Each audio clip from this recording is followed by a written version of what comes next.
आणि तुम्ही पण साईड हिरोईन लोक जास्त मध्ये मध्ये करू नका, कळलं ना?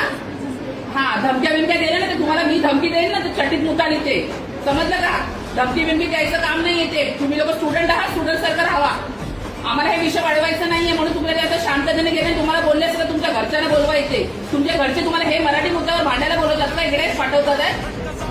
हा, तुमचं वय काय आणि तुमची भाषा काय? पळतात ना तुमचे रिक्षावाले, युपीवाले. पळा मग तुम्ही परत जावा युपीला. कशाला इकडे करताय काय?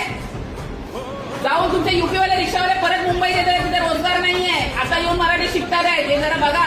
इंस्टाग्राम तिच्या रीलवर तुला बोलण्याचा अधिकार नव्हता. तिने पर्सनल रील टाकली होती. तिची स्टोरी होती की नाही? तिने तुला स्टोरी पाठवली का? तुला तिने रील पाठवली नाही ना? मग तुला तिच्यावर कमेंट करायची गरजच नव्हती. ही मुलगी आणि मी चॅटिंग मध्ये काहीतरी गोष्टी बोलणं झालेलं आहे. त्यात मराठी मुद्दा तिने घेतलेला आहे. राजसाहेबांचे चमचे वगैरे बोलते ही एवढीच. आता इथे कानपडात बोलायचं का काय करायचं तुम्ही सांगा. मला जो लेटर द्यायचा आहे, पत्र द्यायचं ते नंतर तुमच्या कॉलेजमध्ये जर एखादी मुलगी आणि राजसाहेबांबद्दल असं बोलते, आता तिचं वय जास्त नाही, म्हणजे मी एक कानाखाली दिलं की तू उठणार नाही, बरोबर आहे? म्हणून तिला तुम्ही मारू पण शकत नाही, कारण की लहान आहे ती. हे कळलं पाहिजे. इकडे महाराष्ट्रात आहे, महाराष्ट्रात कॉलेज आहे, इथे मराठीचा अपमान करायचा, नाही तर पटकून देऊन पळवू. नाही तुम्हाला जमत असेल जावं तुमचं युपी बिहारला, इकडे यायचं नाही महाराष्ट्रामध्ये. मी कुठल्या मुलीला एका मुलीबरोबर तिचा वाद करेल, दुसरी तिला सपोर्ट करते, तिसरी सपोर्ट करते, मग तिसरी सपोर्ट करणं तर आम्हाला इकडे यावं लागतं.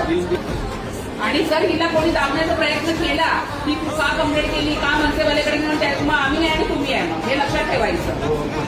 तुला काय म्हणायचं आहे आता? मराठीत बोल तू. आता तुला मराठीचा त्रास आहे ना, मराठीत बोल. हा, मग व्यवस्थित बोल. जेवढं येतं तेवढं तू मराठीतच बोलायचं आता. लय ना बोलतेस ना राजसाहेबांबद्दल, मराठीतच बोलायचं आता. मराठीत बोल सांगितलं मी तुला. जेवढं तुला तुमचं खूप आणि ऍक्टिंग करू नकोस, समजलं ना? तोंड सरळ ठेवायचं, नीट बोलायचं, मराठीतच बोलायचं. तू आता तिच्याशी तिची माफी मागायची, नंतर तुमचं कॉलेजमध्ये जे होईल ते होईल. आता तिची तू माफी मागायची नाही तर तुमच्या पॅरेंट्सला इथे बोलवा, मी बसायला तयार आहे 4 तास. मला काही प्रॉब्लेम नाहीये. तुम्हारे यूपी में लड़कियां सेफ है क्या? यहाँ पे 4 बजे भी तुम लोग अकेले घूम सकते हो. हाँ है ये लड़की सेफ है तो महाराष्ट्र का इसके लिए हम लोग का अभिमान है, समझे क्या?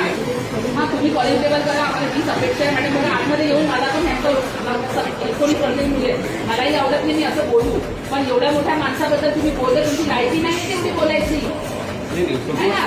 जर आता याच्याकडनं जर कोण बोललं तर मारत बाळा नेलं असतं, कारण की ते मार खाण्याच्या लायकीचे आहेत.